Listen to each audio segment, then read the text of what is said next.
Well, Governor Cuomo says the coronavirus outbreak could stretch hospitals beyond their capacity, possibly overwhelming emergency rooms and available medical supplies. News 4's Adam Kuperstein has the rush to prepare for more patients.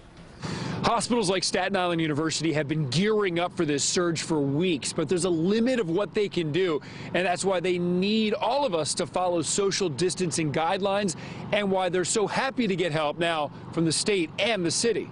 We're going to need massive medical capacity on a scale we've never seen in the history of New York City before.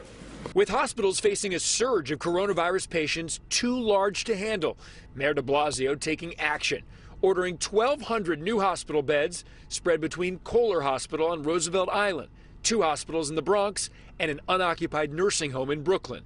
And that's on top of the 9,000 extra beds ordered by the governor today. It's not a lethal virus for the majority of people that are going to get this. They're going to have mild to moderate symptoms and get better at home.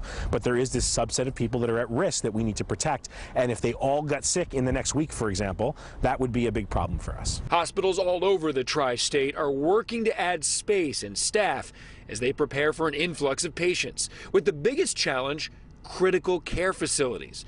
There are only 45,000 ICU beds in America and about 160,000 ventilators. And doctors say many are currently occupied by other patients. There's never an overabundance of ICU beds, right? We're always, using up our ICU beds, trying to move one person out to bring another person in who's sick. It's not like we have extra.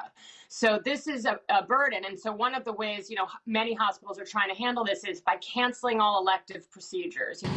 Now, doctors say those thousands of hospital beds will come in handy for makeshift triage centers, but it doesn't necessarily solve the problem of critical patients who need ICU beds and ventilators. And that's why, again, social distancing, they say, is essential.